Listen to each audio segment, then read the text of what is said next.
Tamil YouTube நேயர்களுக்கு எனது அன்பான வணக்கம். இன்றைக்கு காணொளியில் நாம் பார்க்க போகிறது மாணிக்கவாசக பெருமான் அருளி செய்த திருவாசகத்தின் ஒரு பகுதியாக இருக்கிற திருச்சதகம். அதில் நாம் 71லிருந்து 80வது பாடல் வரைக்கும் பார்க்க போகிறோம். இந்த திருச்சதகம் முழுவதுமே பக்தி வைராக்கிய விசித்திரம் அப்படின்னு தலைப்பிடப்பட்டிருக்குது. அதில் இந்த பகுதியானது 71லிருந்து 80வது வரையில் உள்ள பகுதி ஆனந்தத்து அழுந்துதல் அப்படிங்கிற தலைப்பிடப்பட்டிருக்குது. ஆனந்தம் அப்படின்னு சொல்லும் பொழுது இது சிவானந்தம் அப்படின்னு இறைவனுடைய திருவடிகளிலே கிடைக்கின்ற ஆனந்தத்தில் அழுந்துவது அப்படிங்கிற தலைப்பு தான் இது. இது திருப்பெருந்துறையில் அருளி செய்யப்பட்டது. இது முழுவதுமே திருச்சதகம் முழுவதுமே திருப்பெருந்துறையில் அருளி செய்யப்பட்டது. இப்பொழுது நாம் இந்த ஆனந்தத்து அழுந்துதல் அப்படிங்கிற தலைப்பின் கீழ் உள்ள திருச்சதகத்தின் பகுதியை பார்க்கலாம். 71வது பாடல். இந்த பாடல் எல்லாமே ஒருவித சந்த நடையில், இந்த 10 பாடல்களும் அழகிய சந்த நடையில் அமைந்திருப்பதனால வாசிப்பதற்கு மிகவும் அழகாக இருக்கும். ஆனால் பொருள் சேர்ந்து வரும்பொழுது பிரித்து பதம் பிரித்து பொருள் சொல்லும்படியாக இருக்கும். நம்ம பாடலை பார்க்கலாம். புணர்ப்பதொக்க எந்தை என்னை ஆண்டு பூண நோக்கினாய், புணர்ப்பதன்றிது என்ற போது நின்னோடு என்னோடு என் இதாம், புணர்ப்பதாக அன்றிதாக அன்பு நின் கலர்கணே, புணர்ப்பதாக அங்கனாள புங்கமான போகமே. இதான் பாட்டு. பாட்டுடைய பொருளை பார்க்கலாம். புணர்ப்பதொக்க எந்தை என்னை ஆண்டு பூண நோக்கினாய். அதாவது இங்கே புணர்ப்பது என்றால் ஒன்று கலப்பது அப்படிங்கிறது. இங்கே உயிர்கள் இறைவனோடு ஒன்று கலப்பது அப்படிங்கிற பொருள் தான். இப்போது மாணிக்கவாசக பெருமானுடைய வாழ்க்கையோடு சேர்ந்து தான் இந்த பகுதிக்கு நாம் அர்த்தம் புரிந்து கொள்ள முடியும். அதாவது இறைவன் அவரை திருப்பெருந்துறையில் ஆட்கொண்டு அருளினார். அப்படி ஆட்கொள்ள பொழுது, அதாவது அவர் தன்னுடைய திருவருட்பார்வையை மாணிக்கவாசக பெருமான் மீது செலுத்தியவுடன் அவர் என்ன நினைத்து கொண்டார் என்றால், தன்னை இறைவன் ஆட்கொண்டு விட்டான், அவனோடு ஒன்று கலந்து விட்டோம் அப்படின்னு, இதுதான் புணர்ச்சி, அதாவது இறைவனோடு ஐக்கியமாகிவிட்டோம் அப்படின்னு அவர் நினைத்து கொள்கிறார். ஆனால் பிறகு பிற சிவனடியார்கள் எல்லோரும் அவர் பின் சென்ற பிறகு அப்பொழுதுதான் உணர்கிறார், தான் தனியாக விடப்பட்டிருக்கிறோம், இறைவனோடு கலக்கவில்லை, தன்னுடைய உடல் இங்கே தனியாக இருக்கிறது அப்படிங்கிறத புரிந்து கொள்கிறார். இப்போ புணர்ப்பதொக்க அப்படின்னா கலப்பது போலவே என்னுடைய தந்தையாகிய நீ என்னை ஆண்டு என்னை ஆட்கொண்டு பூண நோக்கினாய், உன்னுடைய திருவருள் பார்வையை என் மீது செலுத்தி அருள் பாலித்தாய். புணர்ப்பதன்று இதென்ற போது, இது கலப்பது ஆகாது அப்படிங்கிறத நான் உணர்ந்து கொண்ட பொழுது, நின்னோடு என்னோடு எண்ணிதாம், உன்னோடு என்னோடு என்ன தொடர்பு இருக்கின்றது அப்படின்னு ஆலோசிக்கிறார். இங்கே இறைவனோடு அவர் கோபித்து கொள்ளவில்லை. நீ என்னோடு என்னை கலக்க விடவில்லை, அதனால் உனக்கும் எனக்கும் என்ன தொடர்பு அப்படின்னெல்லாம் கோபித்து கொள்ளவில்லை. ஆனால் தன்னை இறைவன் சேர்த்து கொள்ளாததன் காரணத்தை நினைத்து அவர் ஆலோசிக்கிறார். என்ன காரணமாக இருக்கலாம் அப்படின்னு யோசிக்கிறார். உன்னோடு என்னோடு என் இதாம் அப்படின்னா, உன்னோடு என்னோடு என்ன தொடர்பு இருக்கிறது, உனக்கும் எனக்குமான தொடர்பு என்ன அப்படின்னு சிந்திக்கிறார்.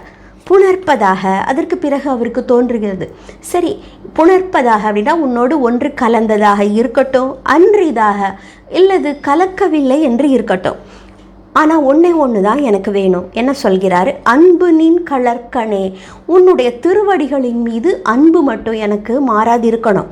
அன்பு நின் கலர்கணே புணர்ப்பதாக, என்னுடைய அன்பு மட்டும் உன்னுடைய திருவடிகளில் எப்பொழுதும் கலந்திருக்க வேண்டும்.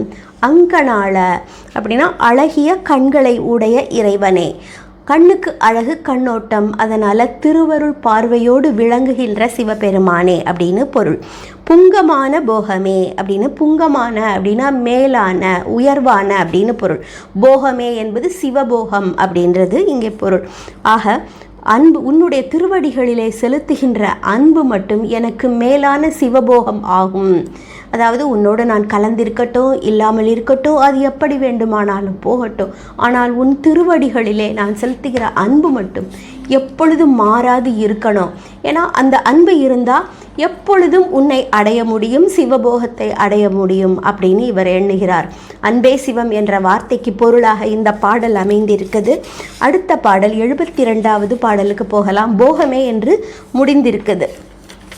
போகம் வேண்டி வேண்டிலேன் புரந்தராதி இன்பமும் ஏகனின் கலர்க்கிணை அலாதிலேன் என் எம்பிரான் ஆகம் விண்டு கம்பம் வந்து குஞ்சி அஞ்சலிக்கணே ஆக என் கை கண்கள் தாரை ஆறதாக ஐயனே. அடுத்த பாட்டு. போகம் வேண்டி வேண்டிலேன். போகம் அப்படிங்கிறது இங்கே இன்பம். வேண்டி வேண்டிலேன், உன்னிடம் நான் இன்பத்தை வேண்டிக் கொள்ளவில்லை. புரந்தராதி இன்பம், அது எப்படிப்பட்ட இன்பம்னா இந்திரன் முதலிய தேவர்கள் எல்லாம் அடையக்கூடிய அந்த இன்பத்தை நான் வேண்டவில்லை, இல்லை அது கூட எனக்கு வேண்டாம் அப்படிங்கிறாரு. ஏகனின் கலர்க்கிணை. ஏக அப்படின்னா ஒருவனாக, ஒப்பற்ற ஒருவனாக இருக்கின்ற இறைவனே, உன்னுடைய கலர்க்கணை திருவடிகளிலே ஏகனின் கழல் இணை அலாதிலேன் என் எம்பிரான், உன்னுடைய திருவடிகள் இல்லாமல் நான் இல்லை. அது ஒன்றுதான் என்னுடைய பற்றுக்கோடு. ஏகனின் கழல் இணை அலாதிலேன் என் எம்பிரான், என்னுடைய தலைவனே, உன்னுடைய திருவடிகளை தவிர எனக்கு வேறு பற்றுக்கோடு கிடையாது. ஆகம் விண்டு அப்படின்னா இந்த உடலானது நெகிழ்ந்து, ஆகம் விண்டு கம்பம் வந்து அப்படின்னா கம்பம் அப்படின்னு சொல்லும் பொழுது அதன் பொருள் நடுக்கம் வந்து, அதாவது உடலிலே நடுக்கம் வந்து குஞ்சி அஞ்சலிக்கணே ஆக என் கை. குஞ்சி அப்படிங்கிறது சென்னியை குறிக்கிறது, அது குடுமி தலையை குறிக்கிறது. தலைக்கு மேலே அஞ்சலிக்கணே கைகளை உயர்த்தி அஞ்சலி செய்வது போல வணங்குதல். என்னுடைய கைகள் எப்படி இருக்கணும்னா என்னுடைய தலைக்கு மேலே உன்னை வணங்குவது போல எப்பொழுதும் இருக்க வேண்டும். குஞ்சி அஞ்சலிக்கணே ஆக என் கை அப்படி இருக்க வேண்டும். கண்கள் தாரை ஆறதாக, கண்கள் எப்படி இருக்க வேண்டும் தெரியுமா? அப்படியே விடாது வீழ்கின்ற நீர்வீழ்ச்சி போல தாரையாக, அதுவும் எப்படி ஒரு ஆற்றிலிருந்து நீர்வீழ்ச்சி வீழுவது போலவே என்னுடைய கண்களிலிருந்து நீர் வழிந்து கொண்டிருக்க வேண்டும் உன் மீது கொண்டிருந்த அன்பின் காரணமாக. ஐயனே அப்படின்னா என்னுடைய தலைவனே அப்படிங்கிறாரு. முதல் பாட்டில் அவர் அன்பு உன்னிடம் கொண்டு சேர்க்கும், உன்னுடைய திருவடிகளிலே எனக்கு அன்பு இருக்க வேண்டும் அப்படின்னு சொன்னார். அடுத்து இந்த பாடலிலே அப்படி அன்பு இருக்கின்ற அடியவர்களுடைய மெய்ப்பாடுகள் என்னன்னா, கண்களிலிருந்து கண்ணீர் தாரை தாரையாக வழியும் பக்தியின் காரணமாக அவர்கள் கைகள் எப்பொழுதும் தலைக்கு மேல் குவிந்து இறைவனை அஞ்சலி செய்வதாக இருக்குமா? அப்படி இருக்க வேண்டும் அப்படின்னு இறைவனை வேண்டிக் கொள்கிறார். தான் இவ்வாறு இருக்க வேண்டும், அதற்கு இறைவனை அருள் புரிய வேண்டும் அப்படிங்கிறது தான் இங்கே கருத்து. அடுத்த பாடலுக்கு போகலாம். ஐயனே என்று முடிந்திருக்கிறது 73வது பாடல். ஐய நின்னதல்லதில்லை மற்றொரு பற்று வஞ்சனேன், பொய் கலந்ததல்லதில்லை பொய்மையேன் என் எம்பிரான், மைக்கலந்த கண்ணி பங்க வந்து நின் கலர்க்கணே மெய்க்கலந்த அன்பர் அன்பு எனக்குமாக வேண்டுமே. ஐய தலைவனே, இறைவனை பார்த்து சொல்கிறார் மாணிக்கவாசக பெருமான், தலைவனே நின்னது அல்லதில்லை மற்றொரு பற்று, உன்னுடையது அல்ல, அதாவது உன் மீது நான் கொண்ட பற்று தவிர வேறு பற்றுக்கோடு எனக்கு எதுவும் கிடையாது.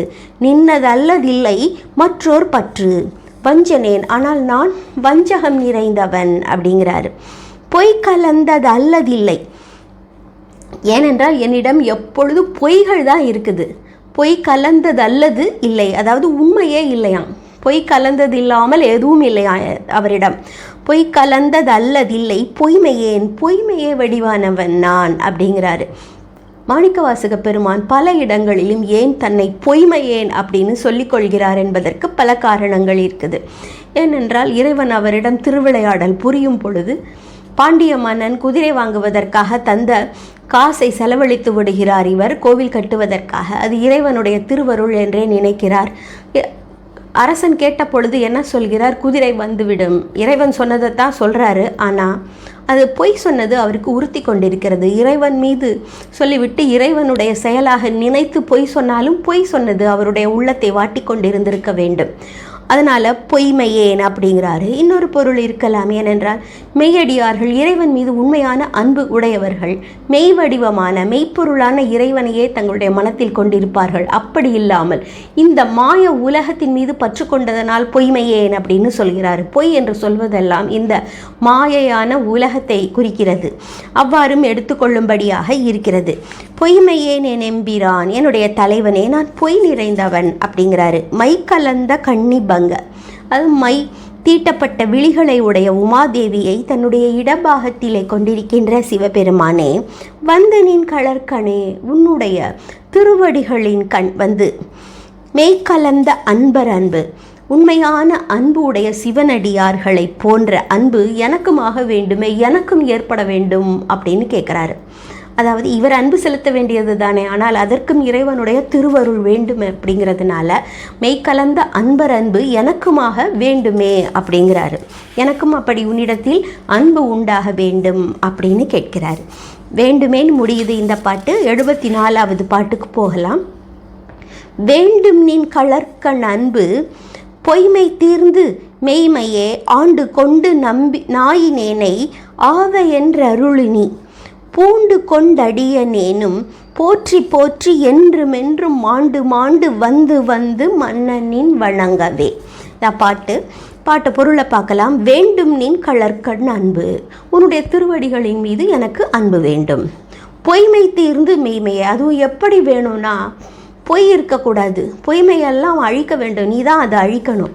பொய்மை தீர்ந்து மெய்மையே, மெய்மையே என்னுடைய மனதில் உண்டாகும்படியாக நீ அருள் புரிந்து ஆண்டு கொண்டு என்னை ஆட்கொள்ள வேண்டும்.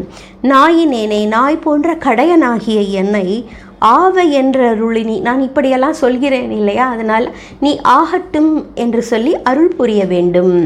இங்கே ஆவ அப்படிங்கிற அதனுடைய பொருள் என்னன்னா, ஒரு நல்ல வார்த்தைகளை சொல்லும் பொழுது ததாஸ்து அப்படின்னு தேவதைகள் குறிப்பிடுவதாக, அப்படிப்பட்ட வார்த்தை தான் இது, ஆகட்டும் அப்படிங்கிற பொருள்.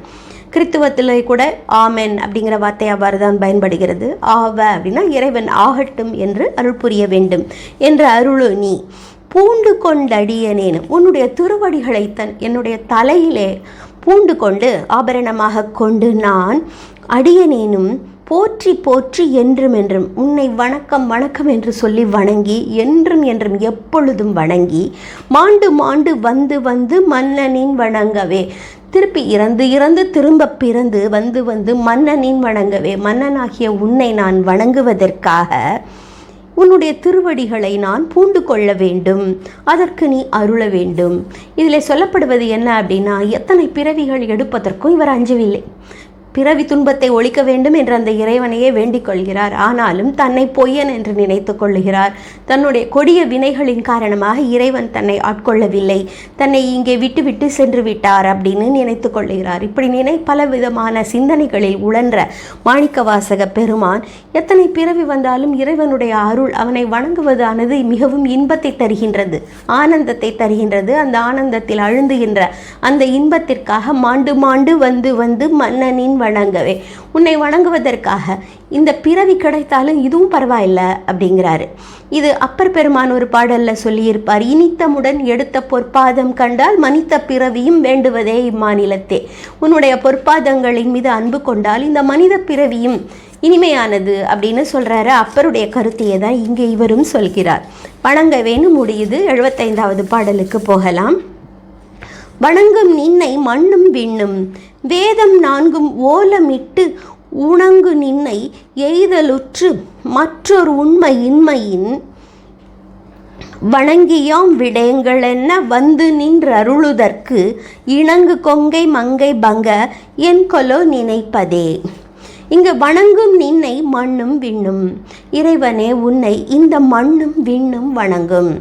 மண்ணும் விண்ணும் வணங்கும் அப்படின்னா மண்ணுலகில் இருப்பவர்களும் விண்ணுலகத்தில் இருக்கிற தேவர்களும் உன்னை வணங்குவார்கள் அப்படின்னு சொல்லிட்டு, வேதம் 4 ஓலமிட்டு உணங்கு நின்னை எய்தலுற்று அப்படின்னா உன்னை அடைவதற்காக வேதம் 4 ஓலமிட்டு அப்படின்னா உன்னை அடைய எண்ணி அவை. ஓலம் அப்படிங்கிறது என்னன்னா வருத்தமிற்று கதறுவது. ஓலமிட்டு உணங்கு நின்னை வாடி நிற்குமா, அடைய முடியாமல் வாடி நிற்கும். நின்னை எய்தலுற்று அப்படின்னு சொன்னால் உன்னை அடையவில்லை என்று, அடைய முடியவில்லை என்று, உணங்கு என்றால் வாடி நிற்குமாம் வேதங்கள். மற்றொரு உண்மையின்மையின், உன்னை தவிர வேறொரு உண்மை பொருள் மெய்ப்பொருள் இல்லை அப்படிங்கிற காரணத்தினால வணங்கியாம் விடயங்கள் என்ன, நாங்கள் எல்லோரும் உன்னை வணங்கி உன்னுடைய பாதங்களை விடமாட்டோம் என்று சொல்ல, வந்து நின்று அருளுதற்கு, எங்களுக்கு வந்து நின்று அருள் செய்வதற்கு இணங்கு கொங்கை மங்கை பங்க, உமாதேவியின் கணவனாகிய ஒரு பாகத்தில் கொண்டிருக்கின்ற சிவனே, என்கொலோ நினைப்பதே, நீ என்னதான் நினைத்து கொண்டிருக்கிறாய்? உன்னுடைய திருவுள்ளம் என்ன? நீ என்ன ஆலோசித்து கொண்டிருக்கிறாய்? அருளுவதற்கு என்ன அப்படின்னு கேட்கிறார். இன்னும் இறைவன் ஏன் தனக்கு அருளாமல் இருக்கிறான்? அவனுடைய பாதங்களை பற்றி கொண்டோம் விடமாட்டோம் என்று சொல்லிவிட்டோம். பிறகு என்ன அருளுவதற்கு இறைவனுடைய திருவுள்ளம் என்ன அப்படின்னு கேட்கிறாரு. நினைப்பதேன்னு முடியுது. அடுத்த பாடல் 76வது பாடலுக்கு போகலாம். நினைப்பதாக சிந்தை செல்லும், எல்லையே அவ்வாக்கினால் தினைத்தனையும் ஆவதில்லை. சொல்லலாவ கேட்பவே அனைத்துலகும் மாய நின்னை ஐம்புலன்கள் காண்கிலா, எனைத்தெனைத்தது புறத்ததெந்தை பாதம் எய்தவே. பொருள் சொல்கிறேன். நினைப்பதாக சிந்தை செல்லும், அதாவது மனம் என்ன நினைக்கின்றதோ, சிந்தை என்ன நினைக்கின்றதோ, எல்லை ஏயவாக்கினால் அந்த எல்லைக்கு, ஏய அப்படின்னா அந்த எல்லைக்கு பொருந்துவதாக வாக்கினால் தினைத்தனையும் ஆவதில்லை, சிறு துளியும் ஆவதில்லை. தினைத்தனையும்னா சிறிதும் ஆவதில்லை அப்படின்னு பொருள். அதாவது மனம் செல்லுகின்ற எல்லை வாக்கினால் ஆவதில்லை, அதுதான் பொருள். மனம் எவ்வளவு எல்லைக்கு வேண்டுமானாலும் செல்லுமானால் வாக்கு அந்த எல்லைக்கு செல்லாது. சொல்லலாவ கேட்பவே, உன்னை பற்றி சொல்லப்படுகின்றது எல்லாமே நான் கேட்டுக்கொண்டதுதான், பிறர் சொல்லி கேட்டவை.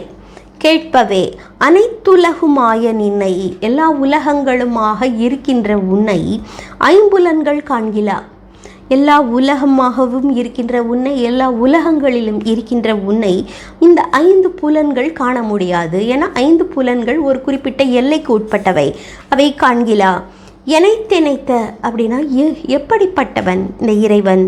எப்புறத்து எங்கு இருக்கின்றான்? எந்தை பாதம் எய்தவே, என்னுடைய தந்தையின் பாதமானது எந்த விதமானது, எங்கே இருக்கின்றது என்று நினைப்பதாக சிந்தை செல்லும்.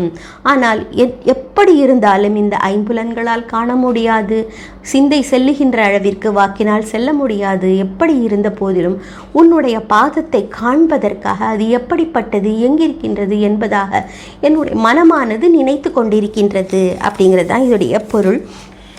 அடுத்த பாடலுக்கு போகலாம். பாதம் எய்தவேன்னு முடிச்சிருக்குது. 77வது பாடல். எய்தலாவதென்று நின்னை எம்பிரான் இவ்வஞ்சனேற்கு உய்தலாவது உன்கண் அன்றி மற்றொருண்மை இன்மையின் பைதலாவதென்று பாதுகாத்து இறங்கு பாவியேற்கு ஈதலாது நின்கண் ஒன்றும் வண்ணமில்லை ஈசனே. இதான் பாட்டு. எய்தலாவதென்று நின்னை, அதாவது உன்னை எப்பொழுது நான் அடைவது? எய்தலாவது என்று உன்னை அடைவது எப்பொழுது? எம்பிரான் என்னுடைய தலைவனே. இவ்வஞ்சனேற்கு, இந்த வஞ்சகனாகிய எனக்கு, வஞ்சம் என்று சொல்லுவதெல்லாம் இந்த பொய்யன் அப்படிங்கிற பொருளில் தான் சொல்கிறாரு. வஞ்சனேற்கு உய்தலாவது உன்கணன்றி, நான் உய்வது அப்படின்னா மீட்கப்பட வேண்டும் என்பது, அதாவது என்னுடைய மீட்சியானது உன்கணன்றி உன்னிடத்தில் மட்டும்தான் இருக்கிறது. என்னுடைய மீட்சி, பிழைப்பது, உய்வது எல்லாம் உன்னிடத்தில் தான் இருக்கின்றது. மற்றொரு உண்மையின்மையின் உன்னை தவிர வேறொரு மெய்ப்பொருள் இல்லையாதலால் பைதலாவதென்று, இவனுக்கு நாம் அருள் புரியவில்லை என்றால் துன்பம் நேரும் அப்படின்னு நினைத்து பாதுகாத்து இறங்கு, என்னை நீ பாதுகாத்து என் மீது இறக்கப்பட வேண்டும் அப்படின்னு சொல்கிறாரு. பாவியேற்கு, பாதுகாத்து இறங்கு பாவியேற்கு, இந்த பாவியான என்னை பாதுகாத்து எனக்கு இரக்கம் செய் அப்படிங்கிறாரு. ஈதலாது, அதாவது இதை தவிர அப்படின்னு பொருள். ஈது அலாது நின்கண் ஒன்றும், நின்கண் ஒன்றும் அப்படின்னா உன்னிடத்தில் எனக்கு வண்ணமில்லை ஈசனே, எனக்கு வேறு எந்த விதமான வேண்டுகோளும் இல்லை ஈசனே அப்படிங்கிறாரு. அதாவது உன்னிடத்தில் என்னுடைய வேண்டுகோள் என்ன அப்படின்னா, என் மீது இரக்கப்பட்டு பாதுகாத்து இறங்கு, அருள் புரி அப்படிங்கிறது தான். இங்கே வண்ணமில்லை ஈசனே, வண்ணம் அப்படிங்கிற வார்த்தை பல பொருள் உடையது. நிறம், அழகு, மனப்பாங்கு, உளப்பாங்கு, இப்படி பல பொருள் வருது. இந்த இடத்திலே வேண்டுகோள் அப்படிங்கிற பொருள் வருவது போல இருக்கிறது. கம்பருடைய பாடலை நீங்கள் ஒரு வேளை கேட்டிருக்கலாம். இவ்வண்ணம் நிகழ்ந்த வண்ணம் இனி இந்த உலகுக்கெல்லாம் உய்வண்ணம் அன்றி மற்றோர் துயர் வண்ணம் உருவதுண்டோ, மைவண்ணத்து அரக்கி போரில் மழை வண்ணத்து அண்ணலேவுன் கைவண்ணம் அங்கு கண்டேன் கால் வண்ணம் இங்கு கண்டேன் அப்படிங்கிற பாட்டில் வண்ணம் என்பதான பொருள் நிறம், இந்த விதமாக அப்படிங்கிற பொருள் வரும். இங்கே வேண்டுகோள் அப்படிங்கிற ஒரு பொருள் வருகிறது. மகா கவிஞர்கள் எழுதும் பொழுது சில வார்த்தைகளுக்கு புது பொருளை விளங்கும். அப்படிப்பட்ட வார்த்தை தான் இங்கே வண்ணமில்லை ஈசனே அப்படின்னு சொல்கிறாரு. ஈசனேன்னு முடியுது. 78வது பாடலுக்கு போகலாம். ஈசனே நீ அல்லதில்லை இங்கும் அங்கும் என்பதும் பேசினேன் ஓர் பேதமின்மை பேதையேன் என் எம்பிரான் நீசனேனை ஆண்டு கொண்ட நின்மலா ஓர் நின்னலால் தேசனே ஓர் தேவருண்மை சிந்தியாது சிந்தையே. ஈசனே, அது ஈசனாகிய சிவபெருமானே, நீ அல்லதில்லை, நீ இல்லாமல் இல்லை. எது இங்கும் அங்கும் என்பது இந்த உலகத்திலும் சரி மேல் உலகத்திலும் சரி எந்த இடத்திலும் இங்கும் அங்கும் அப்படிங்கும்போது எங்கும் அப்படிங்கிற பொருள் எல்லா இடத்திலும் நீ அல்லாது இல்லை. அப்படின்னா நீ நிறைந்திருக்கிறாய், எல்லா இடங்களிலும் நிறைந்திருக்கிறாய், நீ இன்றி இங்கே எதுவும் நடவாது அப்படிங்கிறது தான் என்பதும் பேசினேன் ஒரு பேதமின்மை. அதனால் இந்த உலகத்தில் காண்பது எல்லாவற்றிலும் நீ நிறைந்திருக்கிறதுனால நான் இப்படிப்பட்ட பேதமின்மை அப்படிங்கிறதை பற்றி நான் பேசினேன் அப்படிங்கிறாரு. பேசினேன் ஒரு பேதமின்மை பேதையேன், ஆனால் நான் அறிவில்லாதவன் தான். ஏனென்றால் அதன் ஆழமான பொருள் அறியாமல் நான் பேசினேன். என் எம்பிரான், என்னுடைய தலைவனே, நீசனேனை, நீசனாகிய இழிவான என்னை ஆண்டு கொண்ட நின்மலா, தூய வடிவானவனே, தூய்மையானவனே, ஓர் நின்னலால், நீ இல்லாமல் அப்படின்னு பொருள். தேசனே, தேசனேனா ஒளி வடிவமாக விளங்குகின்றவனே, ஓர் தேவர் உண்மை, உன்னை அன்றி வேறு ஒரு கடவுளை, ஓர் தேவர் உண்மை சிந்தியாது சிந்தையே, உன்னை அன்றி வேறு ஒரு கடவுளை இந்த மனமானது நினைக்காது அப்படின்னு சொல்கிறாரு. அடுத்த பாடலுக்கு போகலாம். சிந்தையேன்னு முடிஞ்சிருக்குது. 79வது பாடல். சிந்தை செய்கை கேள்வி வாக்கு சீரில் ஐம்புலன்களால் முந்தையான காலம் நின்னை எய்திடாத மூர்க்கனேன் வெந்தையா விழுந்திலேன் என் உள்ளம் வெள்கி விண்டிலேன் எந்தையாய் என்னை இன்னம் எய்தலுற்றிருப்பனே. சிந்தை செய்கை கேள்வி வாக்கு, அதாவது மனமானது செய்கின்ற செயல் கேள்விப்படுகிறது, வாக்கு அப்படிங்கிறது சொல்லுகிறது. இவற்றாலும் சீரில் ஐம்புலன்களால், சீரில்லாத 5 புலன்களாலும். இங்கே ஐம்புலன்கள் சீரில் அப்படின்னு சொல்கிறதுக்கு காரணம், ஐம்புலன்கள் தங்களுடைய விருப்பம் போல் தங்களுடைய இச்சை போல் திரிகின்ற தன்மை உடையது அப்படிங்கிறதுனால சீரில் ஐம்புலன்களால் முந்தையான காலம், இதற்கு முந்தைய காலத்தில் நான் உன்னை அடையாத மூர்க்கனாக இருந்தேன் அப்படிங்கிறாரு. மூர்க்கனேன், அறிவில்லாதவனாக இருந்தேன் அப்படிங்கிறாரு. இங்கே சிந்தை மனமானது இறைவனை எண்ணி வழிபட வேண்டும். செய்கை செயல் அவனுக்காக செய்யப்படுவது, அதாவது அவனுக்காக மலர் மாலை புனைந்து சாற்றுவது, இவ்வாறெல்லாம் செய்வது. கேள்வி என்பது அவனுடைய புகழையே காதுகள் கேட்பது. வாக்கு அவனுடைய புகழையே போற்றி பாடுவது. இப்படியெல்லாம் செய்து இந்த சீரில்லாத 5 புலன்களாலும் உன்னை நான் அடையாது இருந்தேன் அப்படிங்கிறது பொருள். வெந்தையா விழுந்திலேன், அப்படி இருந்தும் நான் உன்னை அடையாத காரணத்தினால வேதனைப்படுகிறேன்ல. ஆனால் அதில் வெந்து அப்படின்னா தீயிலே விழுந்து இறக்கவும் இல்லை. அப்படியாவது இறந்திருந்தால் ஒருவேளை உன்னை அடையலாமா, உன் மீது அன்பு கொண்டு இருந்திருந்தனா நான் உன்னை பிரிந்த பிரிவினால் இறந்திருக்கலாம். வெந்தையா விழுந்திலேன் என் உள்ளம் வெள்கி விண்டிலேன். சரி, அவ்வாறு செய்ய முடியவில்லை அப்படிங்கிறதுனால நாணம் கொண்டு நான் விண்டிலேன். அப்படின்னா உடலானது வெடித்து போகவில்லை, சிதறி போகவில்லை. என்னுடைய தந்தையான உன்னை இன்னும் எய்தலுற்றிருப்பனை, இன்னமும் உன்னை அடையலாம் அப்படிங்கிற ஒரு நம்பிக்கையின் காரணமாக நான் இங்கே இருக்கின்றேன் அப்படின்னு சொல்கிறாரு மாணிக்கவாசக பெருமான். இங்கே எய்தலுற்றிருப்பனே அப்படின்னு முடிந்திருக்கு. 80வது பாடல். இருப்பு நெஞ்ச வஞ்சனேனை ஆண்டு கொண்ட நின்னத்தாள் கருப்பு மட்டு வாய்மடுத்தெனை கலந்து போகவும் நெருப்புமுண்டு யானுமுண்டிருந்ததுண்டதாயினும் விருப்புமுண்டு நின்கண் என்கண் என்பதென்ன விச்சையே. இருப்பு நெஞ்ச வஞ்சனேனை, வஞ்சகனான என்னிடம் என்ன இருக்கிறதுனா இருப்பு நெஞ்சம், இரும்பு போன்ற மனம் இருக்கிறது, கல் மனம், அதாவது உன்னை கண்டு கரைந்துருகாத மனம். அதனால் கல்மனமாக இருக்கின்ற வஞ்சனேனை, ஆனாலும் நீ என்ன செய்தாய்? ஆண்டு கொண்ட நின்னத்தாள், என்னையும் ஆட்கொண்டாய். எது? உன்னுடைய திருவடிகள். நின்னத்தாள் கருப்பு மட்டு வாய் மடுத்தெனை கலந்து போகும். அந்த திருவடிகளை பார்த்த உடனே இவருக்கு என்ன ஆகின்றது? அது எப்படி இருக்கின்றது என்றால், கருப்பு மட்டுனா கருப்பஞ்சாறு போல இருக்கின்றதாம். அது எப்படி இருந்ததாம்? வாய் மடுத்து அப்படின்னா அதை வாய் மடுத்து உண்டது போன்ற இன்பத்தை தந்ததாம் அந்த திருவடி பார்வை. அந்த திருவடியை கண்ட பொழுது அவருக்கு அவ்வாறு தோன்றுகின்றது. என்னை கலந்து போகவும் அப்படின்னா அதை பார்த்தவுடன் இறைவனிடம் கலந்ததாக உணர்கிறார். ஆனால் கலந்து போகவும் அது முடிந்து விட்டது. ஏன்னா திரும்பவும் அங்கே விடப்பட்டார். இங்கே என்ன சொல்கிறார்? இறைவன் அவரை ஆட்கொண்டு அருளி அவர் மீது திருவருள் பார்வையை செலுத்திவிட்டு போய்விட்டார் அப்படிங்கிறது தான். கலந்து போகவும் அப்படிங்கிறாரு. போய்விட்டால் என்ன? இறைவன் இவருக்காக ஏதோ ஒரு காரணத்தால் இவரை விட்டு வைத்திருக்கிறார் அப்படிங்கிறத அப்பொழுது உணரவில்லை அவர். திருவாசகம் என்னும் தேன் எல்லோருக்கும் கிடைக்க வேண்டும் என்பதற்காக கோலமார் தரு பொதுவினில் வருக அப்படின்னு சொல்லிட்டு தான் போயிருக்கிறாரு. யார்? இறைவன். நீ தில்லைக்கு வர வேண்டும் அப்படின்னு சொல்லிவிட்டு தான் போகிறாரு. ஆனாலும் இவர் அந்த பிரிவை தாங்க முடியாமல் மாணிக்கவாசக பெருமான் பாடுகிறார். கருப்பு மட்டு வாய் மடுத்து எனை கலந்து போகவும் நெருப்பு உண்டு. அவ்வாறு நீ பிரிந்து விட்டாய் இல்லையா? அப்போ அந்த பிரிவு தாங்க முடியாமல் நான் நெருப்பில் விழுந்திருக்கலாம். நெருப்பு உண்டு யானும் உண்டு ஆனால் அதில் விழுவதற்காக எனக்கு துணிவு ஏற்படவில்லை. நெருப்பு உண்டு யானும் உண்டு இருந்ததுண்டு. நானும் வாழ்ந்திருக்கின்றேன். எப்படின்னா உண்டு வாழ்ந்து கொண்டு இருக்கிறேன். யானும் உண்டு இருந்தது உண்டு ஆயினும் ஆனாலும் விருப்பம் உண்டு நின்கண் என்கண். உன் மீது எனக்கு விருப்பம் உண்டு, அன்பு உண்டு அப்படின்னு நான் சொல்லுகிறது என்பதென்ன விச்சையே, என்ன என்பதென்ன விச்சையே அப்படிங்கிறது அப்படின்னு சொல்லுவது என்ன ஒரு வித்தியாசமான ஒன்றாக இருக்கிறது அப்படிங்கிறாரு.